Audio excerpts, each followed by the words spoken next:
Hey guys, Anthony and Max here for Rev3 Games. It's Comic Con week. It is. You are a comic book guy. I'm a comic book guy. You love comic books. It doesn't matter if you're into comic books or not because Comic Con is about everything now. Yes. Absolutely everything, including video games. And comic books and video games have had quite a long and rocky relationship. I'd say so. You know, for every Arkham City, there is something that is on this list. This is our top 5 worst video games based on comic books. Number 5. I'll start here. Spawn the Eternal, which was for the PlayStation, came out in 1997. If you have any fond memories about video games in this generation, and you'd like to be reminded about the worst parts of them, look at this game. It's clumsy, it's weird and blocky. They couldn't make Spawn's cape right, so he just kind of like waddled around in a sewer, and you'd get to fight scenes and his cape would suddenly show up, and then he'd do this bad sort of attempted beat him up. Yeah. And again, Spawn is a guy who's like a military trained special ops guy who sold his soul to Satan and then has magic powers, and he's just doing bum fights in the sewer here. So what's the doing deal? Marquis of Queensberry rules. I think what's sad is that Spawn could make such an incredible game. Well, they tried a number of times, and and it failed pretty much every time. Yeah. I would say the best Spawn adaptation made was probably The Darkness 2. So go check out The Darkness 2 because it could be Spawn. It makes sense because I think the Darkness comic is a better Spawn than Spawn ever was, too. You could say that. Ooh, he said it. Coming in at number 4, Incredible Hulk, the Pantheon Saga. This is beautiful because it's everything that's wrong about comic book adaptations and everything that's wrong about 90s licensed video games smushed together. This is such a rush job. They got the rights to the character and then didn't care about anything that makes the character what it is. You know what I like about the Hulk? He's always solving all those puzzles with his brain. Yeah, here you're taking a guy who is known for smashing up entire cities, and he is platforming, pushing boxes, flipping switches, and it's got that bad 90s early 3D production value too. So the Hulk is like a pre-rendered sprite on these terrible low poly backgrounds. The animations are stiff and weird. Horrible, horrible game.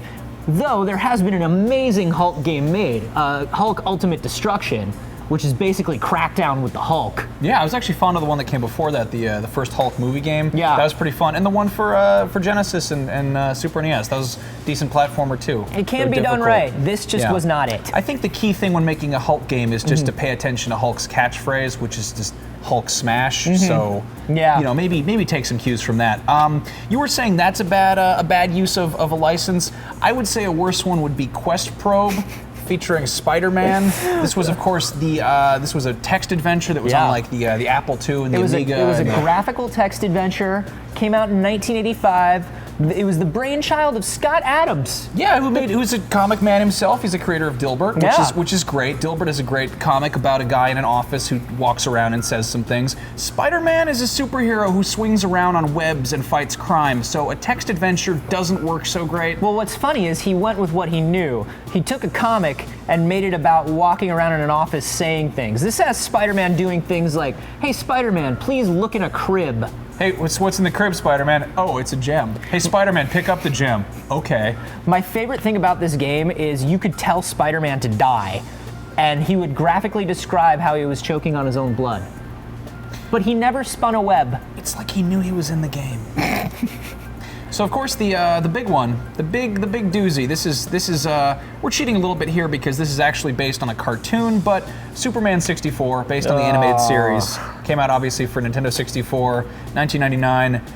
This is considered widely one of the worst games of all time. Superman has not had a good history of being adapted into video games, but this, no one deserves this, man. So this was the game where they basically explained and rationalized how poor their graphics engine was by saying there was kryptonite fog throughout Metropolis.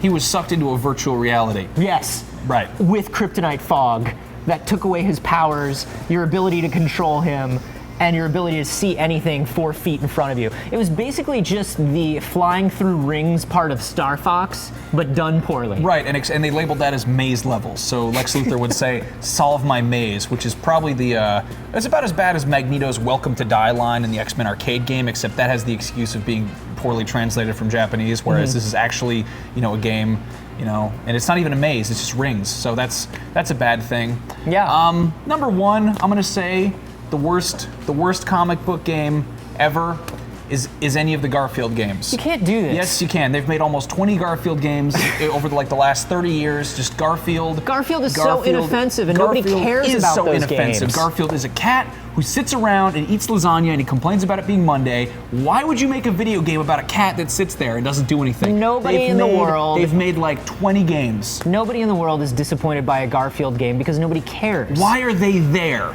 Why are they there? They're the worst thing you could possibly have a game about. Garfield. Garfield.